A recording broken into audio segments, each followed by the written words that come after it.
Bueno, para mí es una gran responsabilidad la que me ha sido encomendada a tratar este primer tema que ustedes tienen en su programa respecto a la adoración y el principio regulador. Tratar el tema de la adoración a Dios puede despertar, sin duda, argumentos pocos provechosos, centrarnos en temas que, si bien necesarios, podrían distraernos de lo que realmente debe ser el centro de nuestra adoración a Dios. En primer lugar, tengo que decir que para algunos resultaría un tanto extraño que tengamos que hablar de que se deba regular la adoración a Dios, de que tengamos que decir de que hay formas específicas para adorar a Dios. También para otros podría resultar hasta un tanto pretencioso que podamos nosotros establecer a la luz de las Escrituras de que en efecto podemos hablar de que hay formas correctas de adorar a Dios y de que hay formas incorrectas. Y de otros que también podrían estar pensando que estamos quizás fomentando la necesidad de estar haciendo cambios por hacer cambios, pero no es el punto. Sin duda, hay congregaciones que han caído presa de ello. Hay congregaciones que lo que ha motivado sus cambios en lo que hacen, cuando usted compara históricamente cómo podía ser esa misma congregación años atrás y lo que están haciendo ahora, lo que ha estado detrás es cómo retenemos a las personas, cómo hacemos para que no se nos vayan, porque tal otra congregación están haciendo esto y a las personas les está gustando, entonces tenemos que hacerlo nosotros también. En otras iglesias, sencillamente, lo que ha sucedido es que con el paso de los años, muchas prácticas que ahora tienen en su culto, cosas que hacen en el culto a Dios, están ahí porque se llegaron a incorporar sin discernimiento o el motivo original, que posiblemente pudo haber tenido una justificación bíblica, se perdió. Y cuando usted le pregunta, ¿y por qué están haciendo eso? Bueno, tenemos muchos años de hacerlo así, tenemos toda la vida de hacerlo.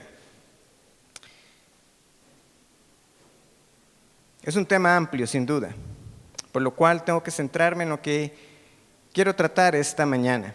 Y mi meta esta mañana es que todos seamos inquietados a revisar lo que hacemos en el culto y el por qué lo hacemos. Que seamos convencidos que el Dios de las Escrituras no puede recibir menos que una adoración excelente y que lamentablemente nuestros esfuerzos por una reforma bíblica se verán obstaculizados a menos que veamos que la adoración y el culto corporativo también están incluidos en el lema de la sola Escritura. Muchos se topan con los lemas de las 5 solas, afirmarán de todo corazón y vehementemente solo la palabra de Dios, pero parece que se hace una desconexión en lo que sucede al culto. Y el culto también debe estar regido por sola Escritura. Por eso, en primer lugar, entonces, quiero iniciar para proveer ese marco necesario para entender los temas que vamos a tratar, la adoración y el principio regulador. En primer lugar, ¿qué es la adoración? Y en segundo lugar, hablaré un poco entonces de qué queremos decir cuando mencionamos el término principio regulador o regulativo. En el hebreo, una de las palabras que tenemos comúnmente traducida como adoración tiene que ver con el arrodillarse o el postrarse en tierra. Lo vemos como un acto de honra y respeto para con otra persona. Por ejemplo, si usted está familiarizado con el relato de Jacob y Esaú, sabe que después de que Jacob salió de la tierra de Labán, de trabajar para su pariente, él tenía temor de encontrarse nuevamente con Esaú. Y entonces él hizo varios grupos. Hizo 4 grupos. Y cada grupo que iba llegando, lo que hizo fue inclinarse ante Esaú. Eso, término que tenemos ahí, cuando ellos se inclinaron a él, es esa palabra que también muchas veces aparece traducida como adoración. Vemos entonces un acto de reverencia hacia otro. Pero principalmente, y obviamente lo que nos interesa más, es que muchas veces también en el Antiguo Testamento tenemos nosotros este patrón de que alguien se inclina, se postra en tierra y adora al Señor, precisamente al estar delante de su presencia. Por ejemplo, Abraham, cuando se le aparece Jehová para anunciarle el nacimiento de Isaac, ¿qué es lo que leemos ahí? Que él, inclinándose, se postró y adoró. También lo tenemos cuando a Moisés se le permitió tener un pequeño vistazo de las espaldas de la gloria de Dios. Que leemos también, Moisés se postró y adoró. Por razones de tiempo no estamos buscando en este momento todavía pasajes. De Josué también lo leemos cuando le salió al encuentro, ¿quién? El príncipe del ejército de Jehová. ¿Tú quién eres? ¿Con quién vienes? Cuando Josué entiende que no está ante alguien ordinario, ¿qué hace? Se postra y adora. También lo leemos en otro pasaje muy familiar para nosotros. Job, capítulo 1.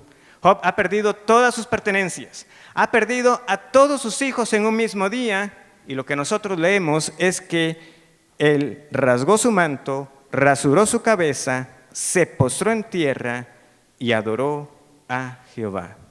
Y dijo, sea el nombre de Jehová bendito. Vemos entonces la similitud en todos estos ejemplos que les he citado. Ante la majestad divina, ante la gloria de Dios, por lo que Él es, una sola respuesta es apropiada, y esta es la adoración a Dios, la cual, como vemos, se manifiesta visiblemente reflejando lo que internamente ha ocurrido en la persona que ahora reconoce quién es el Señor. Reconociendo esa majestad, entonces se postraban y adoraban a Dios, porque decían, solo uno es Dios y yo soy polvo. Al ir al Nuevo Testamento, hay varias palabras que también se traducen como adoración, o a veces como culto o servicio. Una de las más comunes, proskuneo, se refiere también a ese mismo honor o reverencia que es debida a Dios. Yo los invito a buscar Mateo capítulo 4, versículo 10.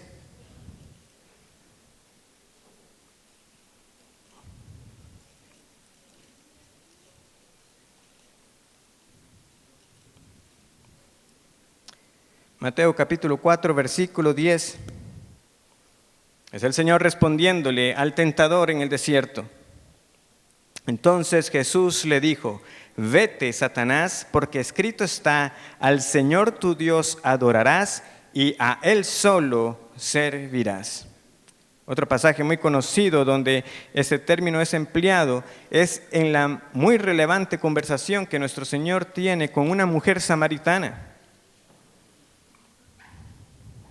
Era común el trato entre judíos y samaritanos, tampoco era común que un hombre hablara públicamente con una mujer, pero le era necesario al Señor pasar por Samaria. Y tiene estas palabras con esta mujer cuando algunos entienden que quizás ella está tratando de desviar un poco la atención porque el Señor le ha mostrado cuál es su pecado. Señor, tengo una pregunta, me parece que eres profeta. Ustedes dicen que debemos adorar en este monte, nosotros los samaritanos decimos en este otro monte. Versículo 21, Juan 4, 21, Jesús le dijo, mujer, créeme que la hora viene cuando ni en este monte ni en Jerusalén adoraréis al Padre.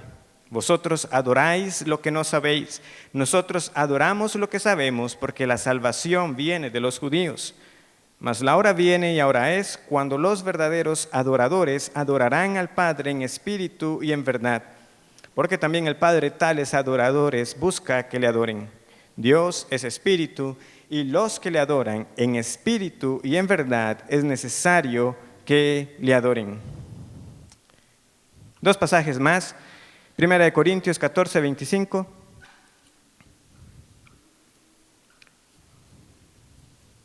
Primera de Corintios 14, 25 dice, lo oculto de su corazón se hace manifiesto, y así postrándose sobre el rostro adorará a Dios, declarando que verdaderamente Dios está entre vosotros. Volveremos a este pasaje más adelante. Y Apocalipsis 4, 10.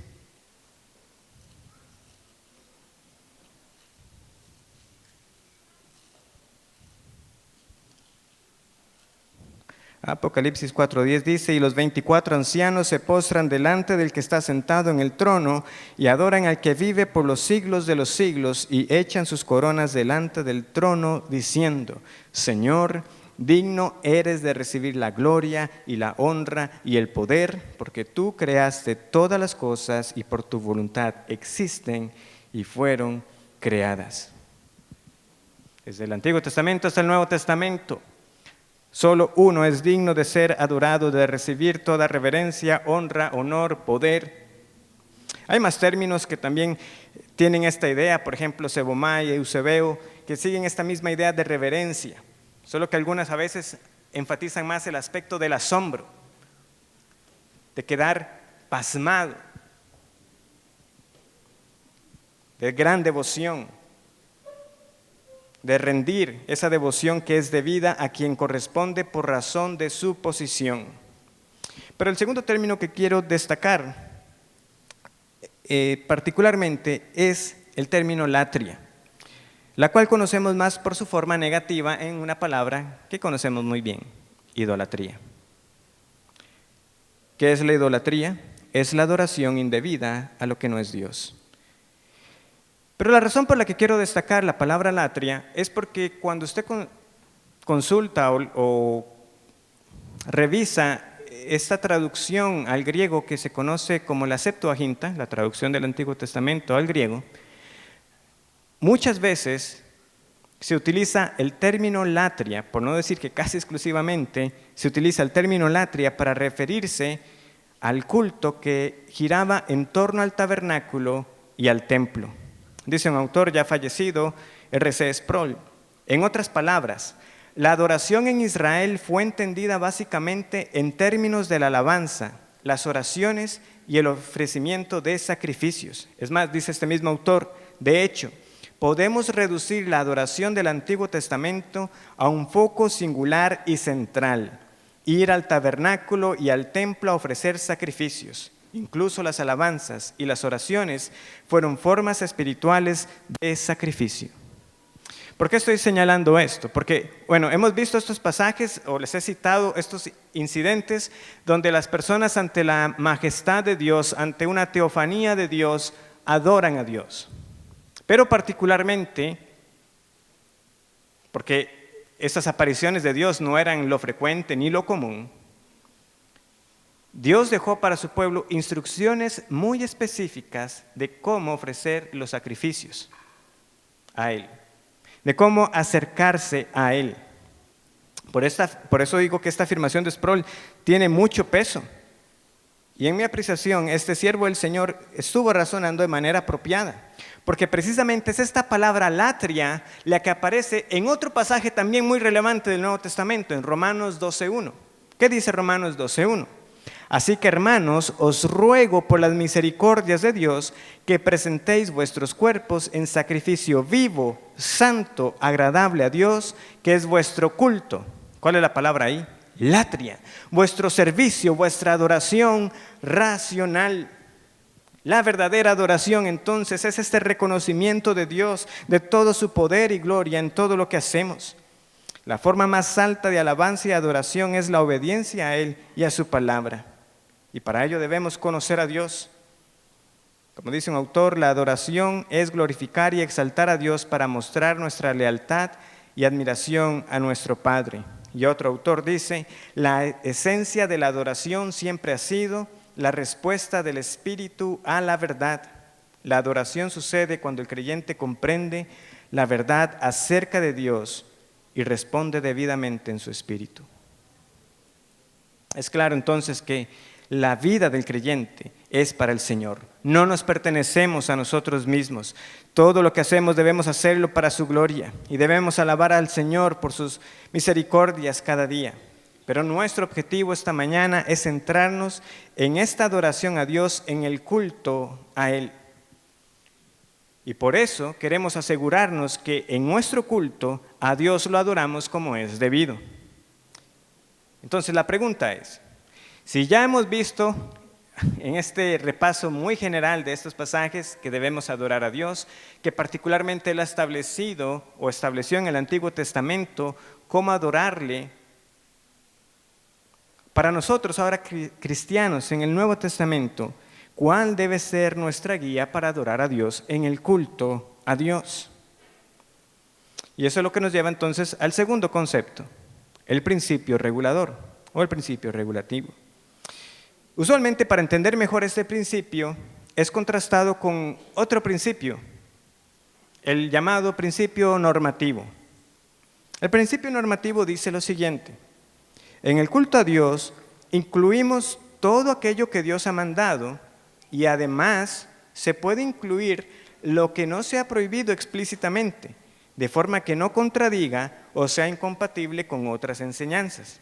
Es decir, si podemos hallar un patrón o ejemplo que se pueda imitar.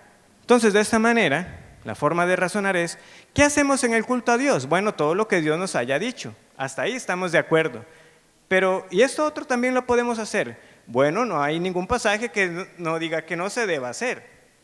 Y parece que podría ser algo bueno. ¿Por qué no lo incluimos? Y se incluye. Sin embargo, el principio regulativo es más claro. Él dice, debemos tener la certeza que hay autorización expresa en la Biblia. Que nosotros estamos seguros de que está el mandato de Dios para que en el culto le rindamos a Él lo que Él ha establecido. ¿Por qué es que estamos llegando nosotros a esta afirmación? Ya lo vamos a ver. ¿Qué bases tenemos para afirmar esto? Porque si estamos escuchando con atención, alguien podría decir, pastor, usted me está diciendo entonces que solo debemos realizar en el culto lo que el Señor nos dice en su palabra, pero hay cosas que también podrían ser muy provechosas. ¿Por qué no hacerlas? ¿Por qué me está diciendo usted que no hay fundamento para hacerlo? Bueno, veamos entonces algunos casos. Primero, volvamos entonces a la adoración en el Antiguo Testamento.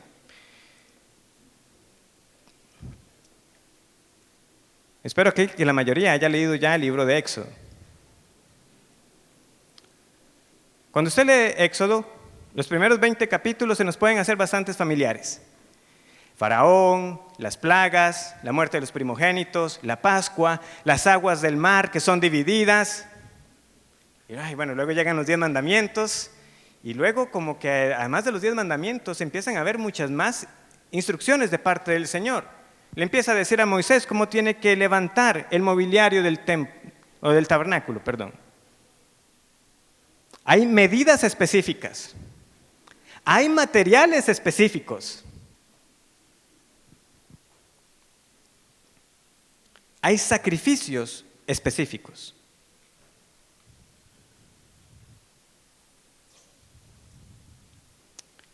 Y lo mismo cuando vamos a Levítico. Ahora, alguien podría decir, pero pastor, ya todos esos ritos pasaron. Claro, estamos de acuerdo. Entendemos que Cristo cumplió todas las leyes ceremoniales y que ya no ofrecemos sacrificios porque Él es quien fue sacrificado por nosotros. El punto que quiero destacar es que no podemos pasar por alto la cantidad de capítulos que el Señor le está dando a Moisés esas instrucciones de cómo tenía que hacerlo, y que no termina ahí, porque luego en Éxodo, si usted no está atento, en la lectura, en un momento usted podría pensar, pero esto ya no lo había leído. Sí, ya lo había leído, es que primero leyó las instrucciones y luego estamos leyendo cómo llevaron a cabo las instrucciones. Y Éxodo constantemente recalca, e hicieron todo como Jehová le había dicho a Moisés. Y Moisés hizo todo como Jehová se lo dijo. Está constantemente resaltado. No es que lo está leyendo dos veces. Primero están las instrucciones y luego está el testimonio de que esas instrucciones fueron acatadas al pie de la letra. Vean, muchas veces nosotros pasamos mucho tiempo especulando acerca de ciertas porciones de la Escritura donde no tenemos más detalles. Dios es sabio, el Espíritu Santo particularmente sabe aquello que quiso revelar para nosotros. Debe indicarnos algo, debe indicarnos a nosotros que debemos prestar mucha mayor atención a aquello que Dios se ha dicho explícitamente, que aquellos debates en lo que no nos ha revelado. No quiero mencionar ejemplos porque no quiero que nos distraigamos, pero ustedes saben bien, a veces cómo pasamos hablando y qué pasó en el arca, cómo se mantuvieron los animales por tanto tiempo, tuvo Adán y Eva un ombligo, y perdemos de vista toda la instrucción que el Señor dejó de cómo tenía que ser adorado.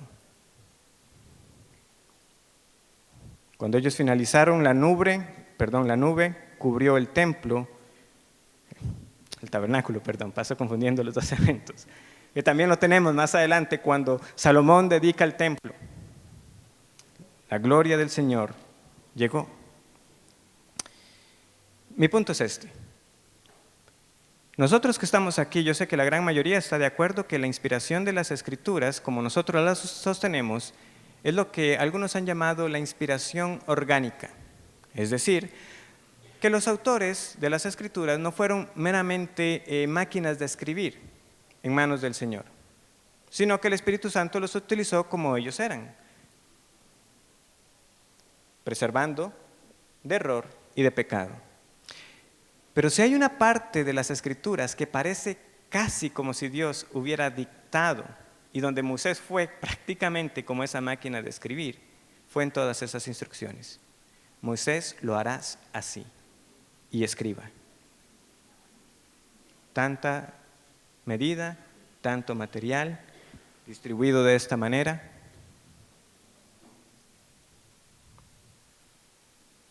Línea por línea. Y las consecuencias saltan a la vista inmediatamente cuando llegamos a Levítico capítulo 10, versículo 1.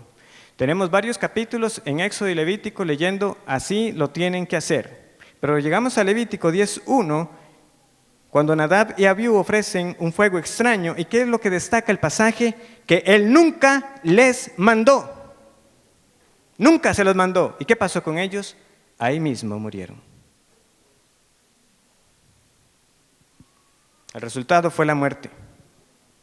Pero conociendo nuestra inclinación a siempre buscar un portillo ante esto, alguno pudiera decir, sí, pastor, pero eso ya pasó, ninguno de nosotros tiene que ejercer el oficio de estos hombres, ninguno de nosotros ya tiene que preparar ese incienso. De nuevo, lo que estoy destacando es el principio detrás de ello. ¿Qué debemos aprender de estos hombres que se atrevieron a ofrecer a Dios lo que Él no había mandado? Dios los mató.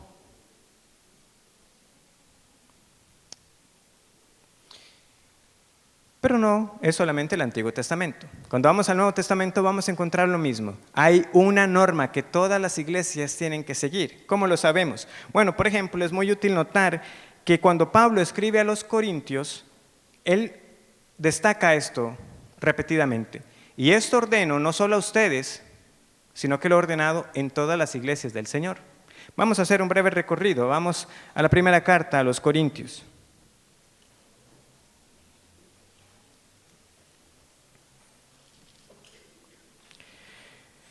La primera carta a los Corintios, capítulo 4, versículo 17. Dice así: por esto mismo os he enviado a Timoteo, que es mi hijo amado y fiel en el Señor, el cual os recordará mi proceder en Cristo, de la manera que enseño en todas partes. ¿Y en dónde? En todas las iglesias. Vamos a capítulo 7, versículo 17. Pero cada uno como el Señor le repartió, y como Dios llamó a cada uno, así haga. Esto ordeno en todas las iglesias. Una misma regla para todas. No vemos a Pablo haciendo ajustes. Bueno, ustedes como están en la región de Corinto, como conocemos el contexto cultural de ustedes, para ustedes este es el mandamiento, pero para ustedes Gálatas, no se confundan, yo a los corintios les escribí esto, pero para ustedes este es el mandamiento. Eso no es lo que nosotros notamos, todo lo contrario, más bien Pablo dice, y cuando lean esta carta la pasan a la otra iglesia, de tal manera que era una misma enseñanza para todas. Podemos verlo también, si alguno dice, bueno, estas palabras deberían ser bastante claras, Pablo está diciendo, lo ordeno en todas las iglesias, pero si nos queda una duda podemos seguir viendo otros aspectos también muy relevantes en las cartas paulinas. Efesios y Colosenses, por ejemplo, son dos cartas muy similares en contenido. ¿Por qué se da esto? Bueno, porque es una misma enseñanza, una misma instrucción. Por eso no debería llamarnos tanto la atención que en ambas tengamos una instrucción para cantar al Señor, que ahorita veremos. Era una misma norma. Los requisitos para los ancianos, aunque están más detallados en la primera carta a Timoteo, también son los requisitos que se le dan a Tito. Y como les decía, el simple hecho de que sus cartas circulaban y que él mismo instaba que fueran compartidas, nos muestra que Pablo, con la autoridad que el Señor le dio, estaba instruyendo a las iglesias para que mantuvieran una uniformidad. No estaba a criterio de cada iglesia cómo iban a hacer las cosas. Nosotros los hacemos de esta manera y ustedes de esta otra. Bueno, entonces, recapitulemos. Hemos visto brevemente unas definiciones de adoración, unos pasajes de ejemplo. Les he dado una definición breve del principio regulador y algunos pasajes que sustentan cómo se muestra que el Señor dejó claro un principio para el cual adorarle, servirle a Él.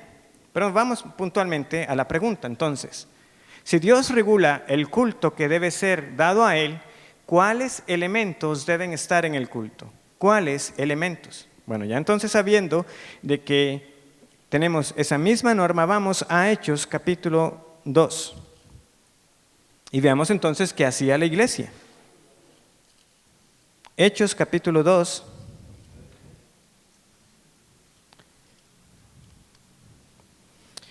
versículo 42. ¿Qué tenemos aquí? Bueno, tenemos el resultado después de que Pedro predicó con el poder del Espíritu Santo y una multitud fue convertida. ¿Y qué se nos dice que hacía esta multitud? Y perseveraban en la doctrina de los apóstoles, en la comunión unos con otros, en el partimiento del pan y en las oraciones. ¿En qué perseveraba la iglesia? En la doctrina de los apóstoles, es decir, en la enseñanza, en la predicación. Notemos cómo también de inmediato se nos destaca que la iglesia participaba frecuentemente de la comunión, de la cena del Señor y de las oraciones, y que esto lo hacían en comunión unos con otros, en unidad. Otros pasajes, rápidamente, vamos a ir a la primera carta a Timoteo. Entonces tenemos predicación, oración, cena del Señor. ¿Qué otros elementos podemos identificar nosotros que la iglesia del Nuevo Testamento practicaba? Vamos entonces a la primera carta a Timoteo, capítulo 2. ¿Qué más mandaba el apóstol? Tenemos lo siguiente. Primera de Timoteo, capítulo 2, versículo 1 y 2. Exhorto ante todo que se hagan rogativas, oraciones, peticiones y acciones de gracias por todos los hombres, por los reyes y por todos los que están en eminencia, para que vivamos quieta y reposadamente en toda piedad y honestidad. Versículo 8. Quiero pues que los hombres oren en todo lugar, levantando manos santas, sin ira ni contienda. Vamos al capítulo 4, versículo 13. Entre tanto que voy, ocúpate en la lectura, la exhortación y la enseñanza. ¿A quién le está diciendo esto? A Timoteo. Esta no era la lectura personal de Timoteo. Le está diciendo Timoteo, ocúpese en la lectura, la exhortación y la enseñanza. Y brevemente vamos a Efesios capítulo 5, versículo 18.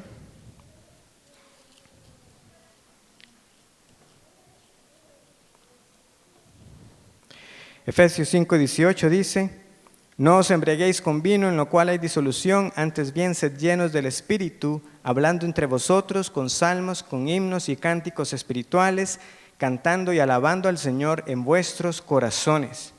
Y es un mismo mandamiento entonces que también encontramos en la carta a los Colosenses. Colosenses capítulo 3, versículo 16 dice: la palabra de Cristo more en abundancia en vosotros, enseñándoos y exhortándoos unos a otros en toda sabiduría, cantando con gracia en vuestros corazones al Señor con salmos e himnos y cánticos espirituales. ¿Qué estamos nosotros identificando? Enseñanza, oración, predicación, lectura y cantos. Particularmente este pasaje de Colosenses 3:16 hasta nos podría dar una pista en cuanto al uso de instrumentos que había en la iglesia, porque la palabra que leemos ahí, que leemos acerca de alabar al Señor, literalmente era el término que se utilizaba para rasgar un instrumento de cuerdas. Pero el punto es, en la iglesia se cantaba. ¿Qué nos falta? ¿Qué hemos notado? Bueno, sigamos haciendo el repaso en nuestra mente: lectura, enseñanza, exhortación, oraciones, cena del Señor, cantos. ¿Cuál sacramento nos falta? El bautismo. Bueno, si nos regresamos a Hechos, capítulo 2, versículo 41, resulta que precisamente a la iglesia se le identificó por aquellos que fueron bautizados, porque nos dice Hechos 2:41 lo siguiente: así que los que recibieron su palabra fueron bautizados y se añadieron aquel día como 3,000 personas. Yo sé que hay hermanos en medio de nosotros con los cuales diferimos en algunos aspectos del bautismo, en cuanto al modo y los sujetos al bautismo, pero en algo podemos estar de acuerdo: constantemente, en cada caso que tenemos del bautismo en el Nuevo Testamento, lo vemos como una respuesta a la predicación de la palabra, una profesión de fe y las personas siendo bautizadas. ¿Qué nos podría faltar en el culto? Bueno, quizás podríamos hacer un caso para el tema de las ofrendas. Es innegable que la iglesia primitiva, en especial durante sus primeros años en Jerusalén, destacó por ese dar desprendido. Nosotros leemos cómo vendían sus posesiones para dar a los más necesitados. Pero no quedó simplemente en algo que se hacía cuando había necesidad, sino que hay instrucciones específicas. Pablo dice cómo Pedro le dio la instrucción de que se encargaran de los pobres. Pablo luego también alaba a aquellas iglesias que se destacaban por ese dar desprendido, por su ofrenda a los santos, pero particularmente, porque de nuevo queremos asegurarnos de que incluimos en el culto al Señor lo que Él nos ha mandado, la primera carta a los Corintios, nuevamente, en el capítulo 16, nos dice lo siguiente. Busquemos primera carta a los Corintios, capítulo 16.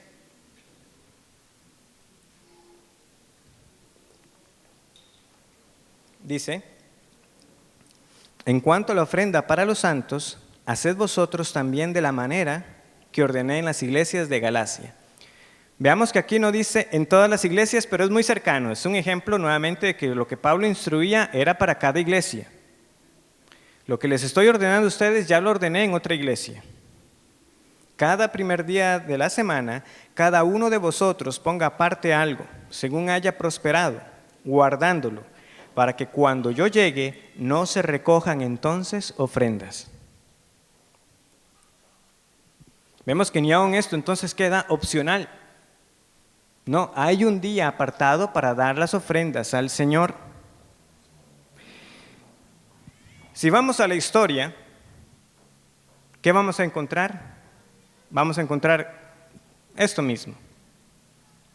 Un autor llamado Philip Schaff, en su gran obra de la historia de la iglesia, en su primer volumen, él resume los elementos que estaban en el culto al Señor. ¿Y cuáles son los que él menciona? Él dice que en la iglesia del primer siglo estaba la predicación del Evangelio. Tomamos los ejemplos de los sermones de Pedro y de Pablo. Algunas cartas del Nuevo Testamento podemos decir con justa razón que son sermones, en su sentido más amplio para las iglesias. Bueno, pero tenemos predicación del Evangelio. En segundo lugar, tenían lectura de porciones del Antiguo Testamento, a veces acompañadas de una exposición práctica y con algunas aplicaciones. Y luego que los apóstoles murieron, también sus cartas se incorporaron en la lectura.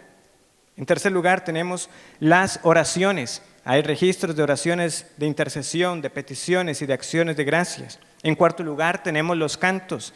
Propiamente cantaban los salmos del Antiguo Testamento, pero también otros cánticos espirituales fueron añadidos. Himnos, doxologías, salmos cristianos, bendiciones.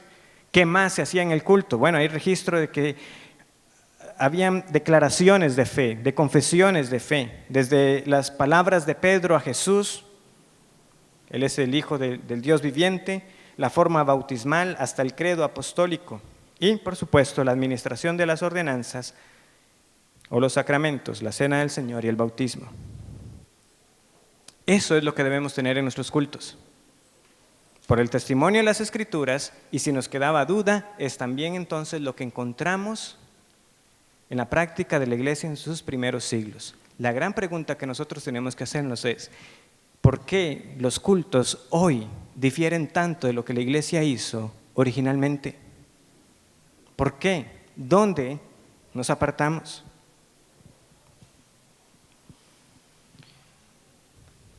Eso sí, observemos que aunque hemos identificado los elementos, todavía quedan aspectos que hay que definir, ¿verdad? Como el orden, en qué orden tenía que hacerse, cuántas oraciones, cuántos cantos. Ciertamente nosotros hay aspectos que cada iglesia sí puede ir definiendo, pero el asunto es que el elemento tiene que estar ahí, porque esa era la práctica de la iglesia. No quiero poner o mencionar la iglesia de nosotros por un aspecto como de impresionar, pero hace muchos años el culto en nuestra iglesia no es como lo hacemos hoy. Y no estoy diciendo que ya lo tenemos todo resuelto. Pero por ejemplo, hace muchos años los bautismos los realizábamos como primer acto del culto. Y de hecho creo, si la memoria no me falla, creo que incluso antes de iniciar el culto. Pero precisamente por esto que les he citado, de que el ejemplo que tenemos es la palabra siendo expuesta y después la respuesta de las personas creyendo en el Señor y siendo bautizados, el bautismo lo movimos al final del culto. Es parte del culto, pero hacia el final, después de la predicación de la palabra. También, por muchos años, durante el servicio, acostumbrábamos a recoger las ofrendas, pasando unas canastas. ¿Cuándo hacíamos eso? Bueno, cada vez que nos reuníamos. Un miércoles de oración, eso lo hacíamos también. Estaba el miércoles, nos reuníamos y se pasaba la canasta. Pero ¿qué fue lo que leímos en la instrucción que Pablo dio en 1 Corintios 16? ¿Cuándo deben ser recolectadas?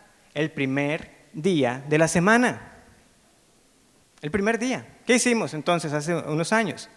Y los miércoles ya no, era la reunión de oración y a eso era lo que íbamos. Hay un día que ya el Señor nos instruyó al respecto de cuándo recoger las ofrendas. Pero después hubo otra pregunta que nos hicimos. ¿Y cómo sería más apropiado? Porque Pablo está indicando, ¿verdad? Dando a entender de que, dice, cuando yo llegue que no se esté recolectando. ¿Era el modo de pasar esa canasta a lo mejor? Bueno, vimos entonces más apropiado, más conforme, elaborar unas arcas con ese fin, para que las personas en el momento más oportuno que consideraran durante el día del Señor, hicieran entonces llegar sus ofrendas. Todavía como parte del culto oramos por ellas. ¿Por qué? Porque nosotros adoramos a Dios con lo que Él nos da.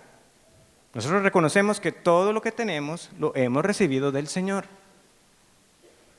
Pero esa es entonces, como les decía, la gran meta que oraba el Señor para transmitir esta mañana, que no salgamos de aquí indiferentes, que no salgamos de aquí convencidos de que ya todo lo estamos haciendo como el Señor lo pide, sino que hagamos ese ejercicio de conciencia de lo que estamos haciendo en nuestras iglesias para asegurarnos que a Dios le adoramos como Él lo pide. Entonces, a la luz de estas aclaraciones y definiciones, quiero compartir unas breves aplicaciones. Lo primero, es fácil llegar a confundir la forma con el fondo. La forma importa, es el punto de todo esto que les he estado diciendo en estos minutos. Pero el corazón del asunto es que desde lo más hondo de nuestro ser, nosotros ofrezcamos el honor más alto posible a Dios. Podemos tener la forma correcta, pero no olvidemos que cuando Cristo le respondió a la mujer samaritana, dijo, en espíritu y en verdad. Lamentablemente, muchos confunden y piensan que cuando enseñamos estas cosas, que estamos fomentando o estableciendo un culto aburrido.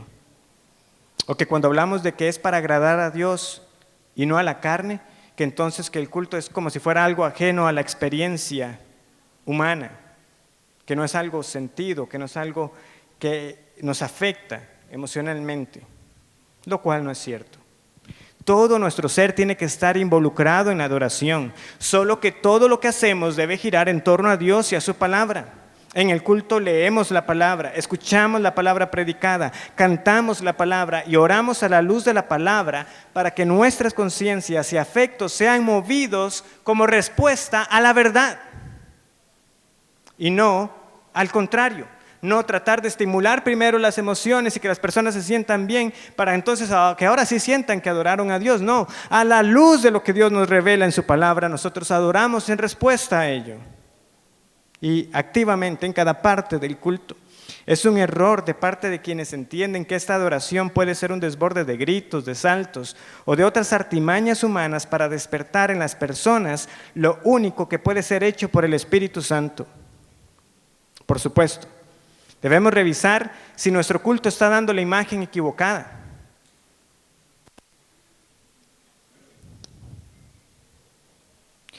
Pero yo estoy seguro que muchas veces no se trata de que el culto en sí mismo alguien lo pueda tildar de aburrido o de muy formal o de muy serio y irreverente. Es sencillamente que muchos no han conocido a Dios y por lo tanto no pueden adorarle. ¿Cómo lo sabemos? Porque Pablo nos dice que en la iglesia y en el culto al Señor todo tiene que ser hecho con decencia y con orden. ¿Y qué pasa cuando un culto es hecho con decencia y con orden? Volvamos a 1 Corintios 14.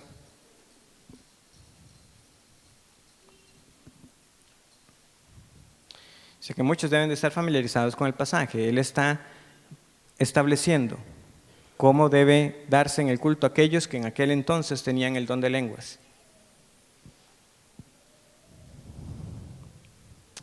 ¿Qué pasaba si no se mantenía el orden? Versículo 23. Si pues toda la iglesia se reúne en un solo lugar y todos hablan en lenguas y entran indoctos o incrédulos, ¿no dirán que estáis locos? Pero si todos profetizan y entra algún incrédulo o indocto, por todos es convencido, por todos es juzgado.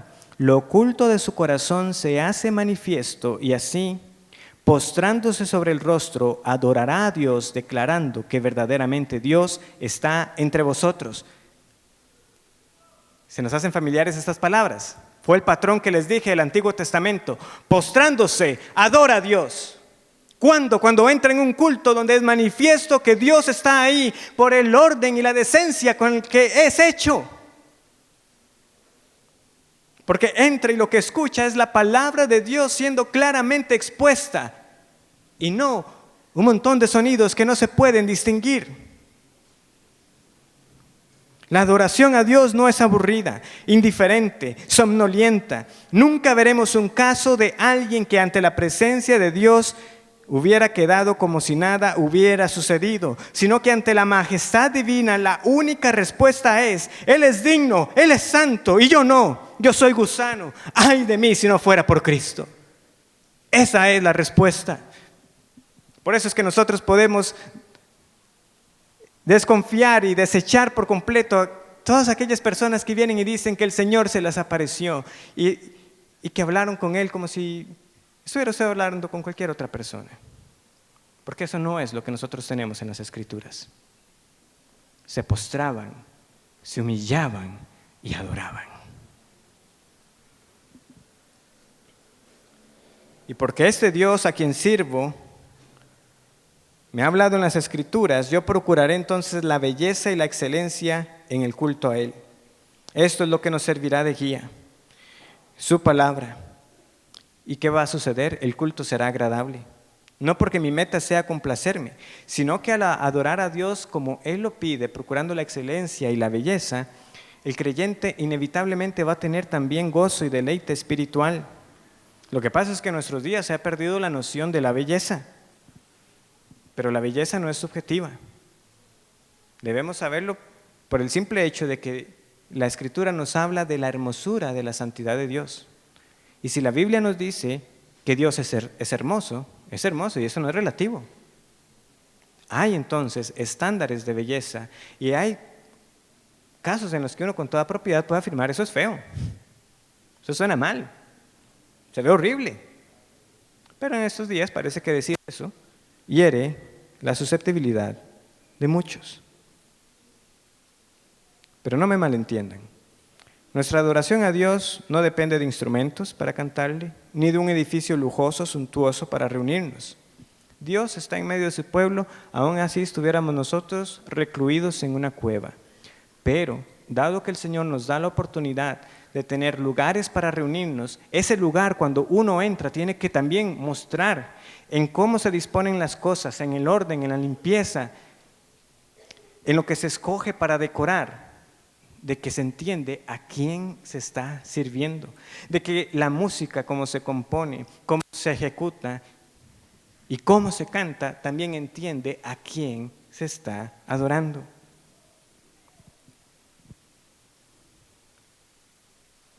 Esta sujeción a las Escrituras y la comprensión de la naturaleza de la verdadera adoración nos llevará para siempre a probar lo mejor. Solo este principio regulador nos guardará a nosotros de introducir elementos extraños en el culto a Dios. El tiempo está avanzando y obviamente por tiempo yo no puedo adentrarme en el origen o las razones por las cuales hacen algunos muchas cosas, pero menciono rápidamente. ¿Por qué presentamos bebés? ¿O por qué pasamos a las personas al frente para que cuenten moneditas cuando cumplen años? ¿Por qué levantar la mano? ¿Por qué pasar al frente? ¿Estoy diciendo que no debemos orar por los padres y sus hijos? ¿O no debemos gozarnos por un año más de vida? Por supuesto que no, pero la pregunta ¿es el culto el espacio más apropiado para ello? ¿Tenemos mandamiento del Señor para hacer eso en el culto a Él? Porque si nosotros no prestamos atención y nos descuidamos en esas cosas que algunos podrían ver como, pues pequeño, es inofensivo, en su forma más devastadora, la ausencia de toda regulación simplemente abre la puerta para toda ocurrencia y acto deshonroso. Solo pensemos, ¿qué pasó para que una iglesia creyera que poner un cuadrilátero en lugar de un púlpito era una buena idea? O que un pastor se presente vestido de boxeador o de soldado, o que en lugar de destacar el púlpito, en su lugar haya una tarima con luces y humo que parece más un concierto que un lugar para adorar al Señor. ¿Cómo se llega ahí? ¿Se imaginaba esa iglesia que estaría ahí muchos años después? Al atraer a las personas con cosas como esas, ¿qué va a pasar? Usted después no se va a poder detener. Siempre va a tener que estar innovando, porque siempre va a tener que ver cómo más hace para sorprender a las personas. Simplemente no hay freno. No lo hay.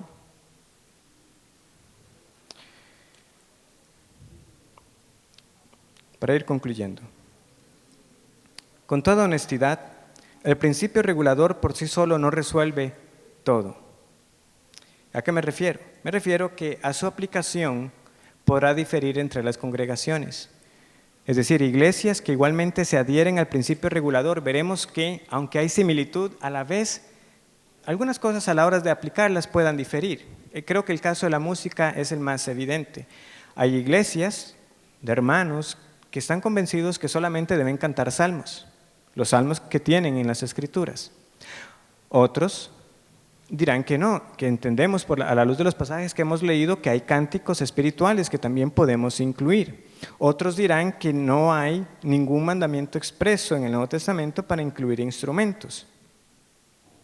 Otros dirán, bueno, hay mandamientos donde el Señor dice que la alabemos con diversidad de instrumentos, que es lo que yo entiendo, pero con esta salvedad. También sabemos que no se usaba todo instrumento en el culto porque estaban aquellos instrumentos que David había elaborado. Entonces debemos tener discernimiento cuando los introducimos. Fuera de él hay mayor libertad, pero no quiero desviarme. El punto es, vemos lo que sucede. El asunto es que es una discusión diferente. Este es el tipo de discusión que nos está moviendo, es cómo adoramos a Dios mejor. ¿Instrumentos o no? ¿Salmos o no? ¿Cantos solo cantos clásicos o himnos contemporáneos?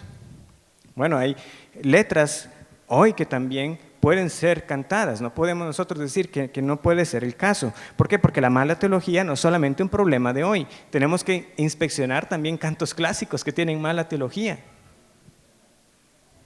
pero es un debate diferente. Es uno que está movido por examinar nuestro culto, lo que cantamos, el contenido de lo que cantamos y cómo lo cantamos, en lugar de simplemente decir, ¿y qué hacemos? Bueno, preguntémosle a las personas, ¿qué es lo que a usted le gustaría hacer? ¿Qué le gustaría que pasara en el culto? O que simplemente alguien diga, no, todo es relativo, es que ustedes dicen que debe ser así, pero nosotros creemos que debe ser de esta manera. No, no es así. Cuando vamos a la Escritura vemos que Dios es celoso de cómo Él debe ser servido. Y cuando uno entiende eso, entonces tiene que haber arrepentimiento. ¿Por qué? Porque es por su misericordia que no hemos sido consumidos como Nadab y Abiú. Es por su misericordia que no nos ha fulminado como fulminó a Usa. Cuando por años entendemos que en nuestros cultos hicimos algo que no teníamos que hacer, Dios es ciertamente misericordioso. Pero hay un peligro para aquellos que sostenemos el principio regulador, como les decía, y es quedarnos con la forma y perder el fondo. El Señor, a través de los profetas en el Antiguo Testamento, le dijo muchas veces a su pueblo, no me canten, no voy a escuchar la multitud de sus instrumentos, no voy a mirar a sus sacrificios. ¿Cuál era el problema? No era como lo hacían, porque ellos lo estaban haciendo como Dios lo había estipulado. ¿Cuál era la acusación de fondo? Pero su corazón está lejos de mí. Estaban sirviendo a los ídolos. Por otro lado, estaban maltratando a su prójimo. No estaban sirviendo verdaderamente a Dios, pero se presentaban con su fachada religiosa para ofrecer el culto, el rito, como Dios lo había establecido. Y lo mismo nos puede pasar. Estar viviendo el resto de la semana como si Dios no existiera, para simplemente luego presentarnos el domingo y contentarnos de que estamos en un culto como a Dios le agrada. No se engañe. He hablado mucho del culto, pero toda nuestra vida es para Dios. Y vivir para la gloria de Dios es el propósito de cada persona, es el fin de nuestra existencia. Cristo le dijo a la mujer samaritana que Dios busca adoradores en espíritu y en verdad. Pero no podremos responder espiritualmente a menos que vida espiritual nos sea dada. Ese es el verdadero fuego de la obra del Espíritu Santo. ¿Ha nacido usted de nuevo? ¿Ha sido vivificado su espíritu para que pueda adorar a Dios en espíritu? Hermanos, el día vendrá de nuestra glorificación cuando podremos adorar a Dios libres ya de todo pecado. Entre tanto, que tomemos con seriedad la oportunidad que tenemos cada semana para reunirnos y ensayar juntos lo que será nuestro fin eterno, exaltar al Cordero de Gloria, al único digno que murió por indignos como nosotros. Oremos. Gracias, Señor, por enfrentarnos una vez más a tu palabra. Usa esta débil exposición, Señor, para inquietarnos, para siempre estar atentos a cómo nos acercamos a ti y de lo que hacemos cada semana en nuestras iglesias. Que podamos ser ejemplos a otras congregaciones, para que sean despertados y abandonen, Señor, todo aquello profano, inapropiado, inadecuado que han permitido que entre en sus cultos.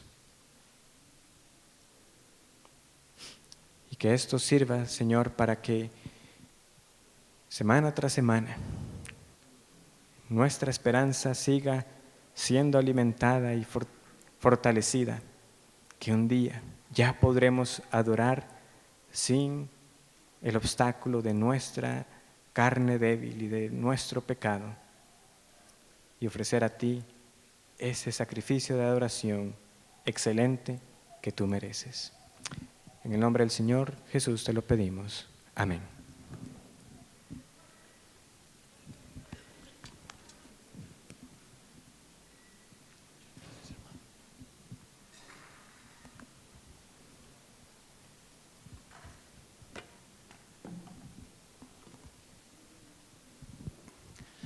Vemos que el Señor ha respondido nuestras oraciones y hemos iniciado con una excelente exposición que alimenta nuestras almas y nos reta a seguir buscando una reforma bíblica, reformar nuestra vida personal y de iglesia a la palabra de Dios.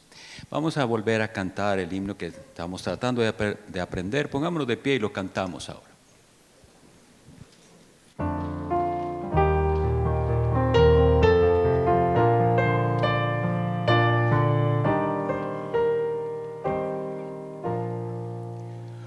Oh Dios dignísimo Señor, te alabamos hoy.